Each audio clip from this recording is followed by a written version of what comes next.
এই লোকটা একটা ছোট্ট বাচ্চা মেয়েকে বাঁচাতে গিয়ে উঁচু একটা বিল্ডিং থেকে পড়ে মারা যায়। তারপর তার আত্মাকে নিতে পরলোক থেকে নেমে আসে দুইজন অ্যাঞ্জেল। তারা তাকে আবারও পুনর্জন্মের একটা সুযোগ দেয়, তবে এই জন্য তাকে 7টা কঠিন পরীক্ষায় পাশ করতে হবে, তাও আবার মাত্র 49 দিনের মধ্যে। আর এই পরীক্ষাগুলো দিতে গিয়ে লোকটাকে এমন কিছু ভয়ঙ্কর সত্যের মুখোমুখি হতে হয় যে সে নিজেই আর পৃথিবীতে ফিরে যেতে চায় না। কিন্তু কি এমন সত্য যার জন্য লোকটা পৃথিবীতে ফিরে যাওয়ার সুযোগ পেয়েও নিজের মৃত্যুকে বরণ করে নিচ্ছে? তো চলুন আপনাদেরকে সঙ্গে নিয়ে দেখে আসি মৃত্যুর পর লোকটার সাথে ঠিক কি হয় আর কেনই বা সে পৃথিবীতে ফিরতে চাচ্ছে না। গল্পের শুরুতেই আমরা একটা লোককে দড়ির সাথে ঝুলন্ত অবস্থায় দেখতে পাই। সে একটা বাচ্চাকে জড়িয়ে ধরে আছে। লোকটা ফায়ার ব্রিগেডে কাজ করে। এক বিল্ডিংয়ে আগুন লাগার কারণে সে বাচ্চাটাকে বাঁচানোর জন্য জানালা দিয়ে লাফ দেয়। সে যেই দড়ির সাথে ঝুলেছিল সেই দড়িটাতে আগুন লাগার কারণে লোকটা বাচ্চা সহ নিচে পড়ে যায়। লোকটা নিচে পড়ার পরেও তার কিছুই হয় না, এমনকি বাচ্চাটাও একদম সুস্থ আছে। বাচ্চাটা তাড়াতাড়ি করে উঠে তার বাবা মায়ের কাছে চলে যায়। লোকটা উঠে সেই বাচ্চা আর তার ফ্যামিলির কাছে যায়। লোকটা বাচ্চাটাকে কাছে নিয়ে তার নাম জিজ্ঞাসা করে, কিন্তু কেউ তার কোনো কথারই উত্তর দেয় না। সবাই এমন একটা ভান করছে যেন কেউ তাকে দেখতেই পাচ্ছে না। তখনই তাকে কেউ একজন কিম নাম ধরে ডাকে। আসলে এই লোকটার নাম কিম। কিম যখন পিছনে ঘুরে তাকায় তখন একটা লোক আর তার সাথে থাকা একটা মেয়েকে দেখতে পায় সে। এদিকে কিম যখন অন্যদিকে লক্ষ্য করে তখন সেখানে সে তার বডি পড়ে থাকতে দেখে। তখন সে বুঝতে পারে যে সে আসলে মারা গেছে। আর আমরা যে কিমকে দেখতে পাচ্ছি সে আসলে কিমের আত্মা। দূরে দাঁড়িয়ে থাকা মেয়েটার ছেলেটা কিমের কাছে আসে। মেয়েটা কিমের কার্ড চেক করে কিমকে বলে, তুমি একজন প্যারাগন, তোমার আত্মা একটা প্যারাগন। আর এটা খুব কম লোকই হয়। আসলে প্যারাগনের মানে হলো তার আত্মা খুবই ভালো আর সে কখনো কোনো খারাপ কাজ করেনি। মেয়েটা তাকে আরও বলে, তোমাকে 7টা ট্রায়ালে পাশ করতে হবে আর এই কাজটা তোমাকে 49 দিনের মধ্যেই করতে হবে। তুমি যদি সব ট্রায়ালগুলো পাশ করে যাও তাহলে তোমাকে একটা অন্য শরীর দেওয়া হবে। এর মানে হলো তুমি এই পৃথিবীতে আবারও ফিরে আসতে পারবে। আর আমরা হলাম অ্যাঞ্জেল। আসলে আমরা মোট 3জন অ্যাঞ্জেল। 3জনের মধ্যে 2জন পৃথিবীতে এসে মানুষের আত্মাকে সঙ্গে করে নিয়ে যায়। আর মানুষেরা মারা যাওয়ার পরে তাদেরকে যেখানে গোসল করানো হয় সেখানে যায় অ্যাঞ্জেলদের হেড। এই যে এই মেয়ে অ্যাঞ্জেলটার নাম লিডাক আর তার সাথে যে ছেলেটা আছে তার নাম জিহুন। আর তাদের মধ্যে যে হেড তার নাম গ্যাংলিম। এদিকে কিম তার মারা যাওয়ার বিষয়টা কোনোভাবেই মেনে নিতে পারছে না। সে তার মায়ের সাথে একবার দেখা করতে চায়। তখন অ্যাঞ্জেল লিডাক আর জিহুন তাকে বলে, তুমি এখন আর পৃথিবীতে কোথাও যেতে পারবে না। আর ঠিক তখনই আকাশে একটা পোর্টাল দেখা যায়। এটা আসলে অন্য একটা দুনিয়ায় যাওয়ার দরজা। আর সেই পোর্টালটা কিমের আত্মাকে সাথে করে নিয়ে যায়। অন্যদিকে আমরা কিমকে সেই আফটার লাইফের দুনিয়ায় দেখতে পাই। সেখানে গিয়ে কিমের গ্যাং লিমের সাথে দেখা হয়। সেখানে প্রচুর মানুষ থাকলেও একজন প্যারাগন হওয়ায় কিম সবার প্রথমে ঢোকে। লিডাক তখন তাকে বলে, তুমি একজন প্যারাগন, তাই 49 দিনের মধ্যে পুনর্জন্ম হওয়ার সম্ভাবনা সবচেয়ে বেশি। কিন্তু কিম ভেতরে আসতে দেখতে পায় যে সেখানকার পরিবেশ একদম নরকের মতো। কিমকে প্রথম ট্রায়াল দেওয়ার জন্য হেড অফ মার্ডার নিয়ে আসা হয়। কিম বলে, আমি কখনো মার্ডার করিনি, তাহলে আমাকে কেন এখানে নিয়ে আসা হয়েছে? তারা তাকে বলে, পরোক্ষভাবে যদি কারোর মৃত্যুর পেছনে তোমার হাত থেকে থাকে তাহলে সেই মৃত্যুর জন্য তুমি দায়ী।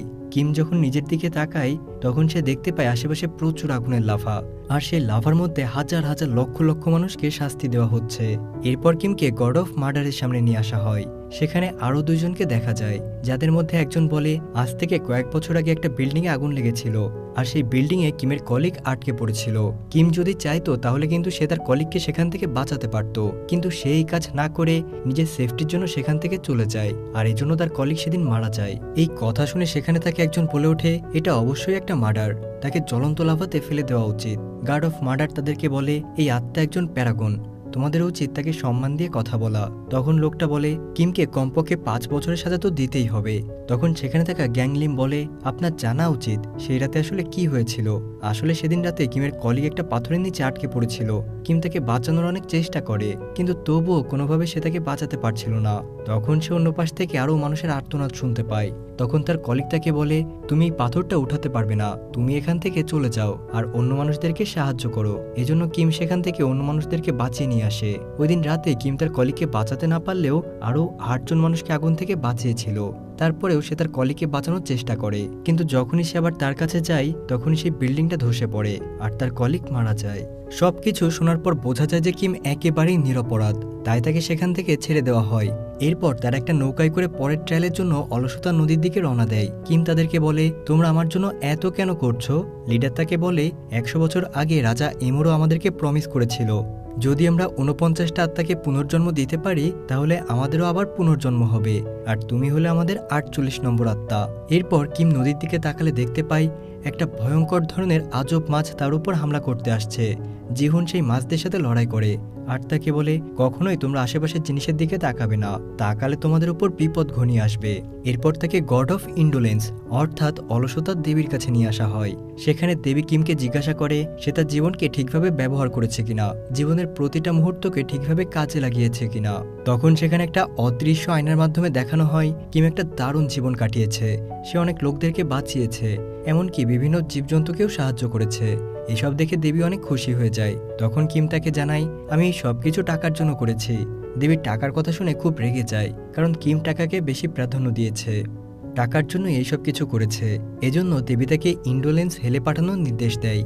আর ইন্ডোলেন্স হেল হলো সেই জায়গা যেখানে বেঁচে থাকার জন্য মানুষের আত্মাকে সারা জীবন দৌড়াতে হবে, তা না হলে সেই ভয়ানক মাছগুলো তাদের মাংস ছিঁড়ে ছিঁড়ে খাবে। কিমকে সেখানে পাঠানোর জন্য ভেলাতে করে ভাসিয়ে দেওয়া হয়। তখন গ্যাংলিম আর জিহুন তার ভেলাটা ধরে দেবীকে বলে, কিমের কাছে টাকায় সবকিছু হওয়ার একটা কারণ ছিল। তার মা খুবই অসুস্থ ছিল, তাই তার চিকিৎসা আর তার ভাইকে পড়াশোনা করানোর জন্য কিম দিনরাত পরিশ্রম করত। বিশ্রাম না নিয়ে কাজ করে গেছে দিনের পর দিন শুধুমাত্র টাকার জন্য। আর সেই সমস্ত টাকা সে নিজের জন্য না রেখে তার মা আর ভাইয়ের পেছনেই খরচ করেছে। এসব শুনে দেবী তাকে পরের ট্রায়ালের জন্য মুক্ত করে দেয়। এরপর তার নেক্সট ট্রায়ালের জন্য বের হয়ে পড়ে। আর এই ট্রায়ালটা হলো হেল অফ ডিসিট। এখানে এমন লোকদেরকে শাস্তি দেওয়া হয় যারা অন্য মানুষদেরকে ঠকিয়েছে, তাদের সাথে প্রতারণা করেছে। তারা যখন সামনের দিকে এগিয়ে যাচ্ছিল তখন তাদের উপর কিছু ক্রিয়েচার অ্যাটাক করে। এটা দেখে সেই তিনজন অ্যাঞ্জেল একদম চিন্তায় পড়ে যায়। তারা ভাবতে থাকে, এরকম তো আগে কখনো হয়নি, তাহলে এমন কেন হচ্ছে। তখন জিহুন বলে, কিমের পরিবারের কেউ মারা গিয়েছে আর সে এখনো পৃথিবীতে অতৃপ্ত আত্মা হয়ে ঘুরে বেড়াচ্ছে, আর এর জন্য এখানে কিমের সাথে এসব হচ্ছে। তারা কিমের চোখ বেঁধে দেয় যেন সে কোনো কিছুর সাথে আই কন্ট্যাক্ট করতে না পারে, তাহলে কিমের ওপরও কোনো হামলা হবে না। এদিকে গ্যাংলিম ইনভেস্টিগেশন করার জন্য পৃথিবীতে চলে আসে। সেখানে সে কিমের অফিসে গিয়ে তার মৃত্যুর পরের ঘটনাগুলো দেখতে থাকে। এরপর সে কিমের বাড়িতেও যায়। সেখানে গিয়েও সে ঘটনাগুলো দেখার চেষ্টা করে। সেখানে গিয়ে সে দেখতে পায় কিমের ভাই সুহুং মারা গিয়েছে আর তার আত্মা এখানেই ঘুরে বেড়াচ্ছে। গ্যাংলিম সুহুংয়ের পিছু করে তার মৃতদেহ খুঁজে বের করার জন্য, কিন্তু সুহুংয়ের আত্মা তার কাছ থেকে পালিয়ে যায়। অন্যদিকে কিম তার চোখে বাঁধা কাপড়টা খুলে ফেলে। তখন সেই জঙ্গলের ক্রিয়েচাররা তাদের উপর হামলা করতে আসে, কারণ কিম তার চোখ খুলে তাকিয়েছে। এখানে বিশাল বড় বড় দুই দানবকে দেখে সেই ক্রিয়েচাররা পালিয়ে যায়। আসলে এই আফটার লাইফের রাজা কিং এমোরাই নিজে এখানে এসেছে। কিং এমোরা লিডাককে বলে, গ্যামলিংকে বলে দাও সে যেন যত তাড়াতাড়ি সম্ভব পৃথিবীতে থাকা ওই অতৃপ্ত আত্মাকে ধ্বংস করে দেয়। এরপর কিমকে নিয়ে যাওয়া হয় প্রতারণার বিচার সভায়। তার বিরুদ্ধে অভিযোগ ওঠে সে তার কলিগের মৃত্যুর পরেও কলিগের মেয়েকে তার বাবার নাম করে চিঠি পাঠিয়েছে, তাকে মিথ্যা আশা দিয়েছে, তার সাথে প্রতারণা করেছে। আর এমন মিথ্যা চিঠি সে একবার দুইবার নয়, বরং ৯৮ বার লিখেছে। কিম বলে, সেই বাচ্চা মেয়েটা খুবই ছোট ছিল, তার কষ্ট দেখে আমি সহ্য করতে পারিনি, এই চিঠি ছাড়া আমি তাকে আর কিছুই দিতে পারিনি। অন্যদিকে পৃথিবীতে গ্যাংলিম কিংয়ের ভাই সুহুংয়ের আর্মি ক্যাম্পে আসে। সবাইকে সুহুংয়ের ব্যাপারে কথা বলতে দেখে সে। সেখানে সে দেখতে পায় কুক নামের এক সিনিয়র আর্মি বলছে কথা দিয়ে লিখেছে সে শুধু অন্যদের নয়, নিজের মাকেও ১৫ বছর ধরে মিথ্যা কথা বলে চিঠি লিখার জন্য মুক্ত করে দেওয়া হয়। এরপর তারা যখন বাইরে বের হয় তখন গ্যাংলিম তাদের সাথে যোগাযোগ করে। সে কিমকে বলে যায়, সুহুং তাকে তার সিনিয়রকে কল করতে বলে, আর এই খবর কাউকে বলতে নিষেধ করে। তাদের সিনিয়র সেখানে সে সুহুংয়ের এই অবস্থা দেখে খুবই ঘাবড়ে যায়। কুক তাকে পুরো ঘটনাটা খুলে বললে সিনিয়র বন্দুকের গুলিটা তার পকেটে লুকিয়ে নেয় আর তাকে বলে সবকিছু পরিষ্কার করতে। গ্যাংলিম তখন দেখতে পায় যে তারা ঘাবড়ে গিয়েছে, কিন্তু তারা দেখতে পায়নি যে সুহুং তখনও বেঁচে ছিল, তখনও তার হাত নড়ছিল। এটা দেখে গ্যাংলিম তার আগের জন্মের একটা ঝলক দেখতে পায়। সে দেখে যেখানে সে ছিল একজন যোদ্ধা, আর অনেক মৃতদেহের মাঝে এমনভাবেই কেউ তাকে ডেকেছিল। এরপর দেখা যায় সেই সিনিয়র অফিসার কুক নিজেদের অজান্তেই সুহুংকে জীবিত কবর দেয় আর তার মাকে জানায় সুহুং পালিয়ে গিয়েছে। এরপর গ্যাংলিম সুহুংয়ের কবরে যায় তার বডিটাকে উদ্ধার করতে। অন্যদিকে কিমরা এখন দুই বরফের পাহাড়ের মাঝখান দিয়ে এগিয়ে যাচ্ছে। আর এই রাস্তাটা হলো একটা নরকের মতো। যারা তাদের জীবনে খারাপ কাজ করেছে তাদের এখানে শাস্তি দেওয়া হয়, কিন্তু কিমের মতো প্যারাগনদের জন্য এটা প্রযোজ্য নয়। তাই সেখানে দুই পাহাড় ভাঙতে শুরু করে। কিম বুঝতে পারে না তার মা আর ভাই দুজনেই তো বেঁচে আছে, তাহলে এই পরিবেশগুলো এমন হয়ে যাচ্ছে কেন। এরপর কিমকে নিয়ে লিডাক আর জিহুন চলে আসে সেখান থেকে। এবার তারা এসেছে ইনজাস্টিস হেলে। আর এটা হলো এমন একটা নরক যেখানে মানুষের অপরাধের শাস্তি দেওয়া হয় আর তাদেরকে বরফের মধ্যে জমিয়ে রেখে শাস্তি দেওয়া হয়। এই শাস্তিটা তাদের জন্য আরো কঠিন, যারা অপরাধ করেও পৃথিবীতে কোনো শাস্তি পায়নি। সুহুংয়ের মা কখনো জানতে পারবে না তার ছেলের কি হয়েছে, আর এজন্যই আমি চাই তার বডিটা তার মায়ের কাছে কাছে পৌঁছে দিতে, কিন্তু জিতকানোর চেষ্টা করে। অবশেষে সে সুহুংয়ের আত্মাকে ধরে নেয় আর তাকে বলে, তুমি যদি এই প্রতিশোধ নেওয়ার ইচ্ছা ত্যাগ করো তাহলে তুমি আফটার লাইফে গিয়ে আবার পুনর্জন্ম পেতে পারো। কিন্তু তার এই কথায় সুহুংয়ের আত্মা রাজি হয় না। গ্যাংলিম তাকে বলে, তোমার এই আচরণের জন্য তোমার ভাই কিম আফটার লাইফে অনেক বিপদের সম্মুখীন হচ্ছে। সুহুং তাকে বলে সে কেন এমন লোকের জন্য চিন্তা করবে যে 15 বছর ধরে তাদের সাথে যোগাযোগই রাখেনি আর বাড়িতেও আসেনি। গ্যাংলিম বলে, আমি জানি তোমার কষ্ট। সুহুং বলে, আমার কষ্ট তুমি জানো না, ওরা আমাকে জীবিত কবর দিয়েছিল। সেদিন সারাটা রাত আমার সেই কষ্ট সহ্য করতে হয়েছে যতক্ষণ না আমার মৃত্যু হয়েছে। এদিকে গ্যাংলিম আবার তার অতীতের একটা ঝলক দেখতে পায়, যেখানে দেখানো হয় গ্যাংলিম তার জীবনে অনেক বড় কোনো পাপ করেছিল। তখনই সুহুংয়ের আত্মার শক্তি প্রয়োগ করে গ্যাংলিম তাকে শান্ত করার অনেক চেষ্টা করে, কিন্তু সুহুংয়ের আত্মা সেখান থেকে আবারও পালিয়ে যায়। অন্যদিকে কুক সুহুংয়ের মায়ের সাথে গিয়ে দেখা করে। সুহুংয়ের কবরের জায়গাটা একটা ম্যাপে চিহ্নিত করে তার মাকে দিয়ে যায়। আর গ্যাংলিম সেই আফটার লাইফে ফিরে গিয়ে জিহুন ও লিরাককে বলে কিম 15 বছর ধরে তার বাড়িতে যায়নি। জিহুন তাকে বলে, সুহুংয়ের আত্মাকে ধ্বংস করে দাও, না হলে তাদের আর পুনর্জন্ম হবে না। এ কথা শুনে কিম তাদের পায়ে ধরে প্রচুর কান্না করে আর তার ভাইকে আফটার লাইফে আসার সুযোগ করে দেওয়ার জন্য অনেক অনুরোধ করে। এরপর গ্যাংলিম আবারও পৃথিবীতে ফিরে আসে। আর অন্যদিকে লিডাক আর জিহুন কিমকে নিয়ে ভায়োলেন্স হেলে আসে, যেখানে বড় একটা গর্তের মধ্যে তারা ঝাঁপ দেয়। সেখানে অনেক বড় বড় পাচায়। গ্যাংলিম বলে, আমরা এই বিচারটাকে শেষ বিচার সবাই একসাথে লড়ব।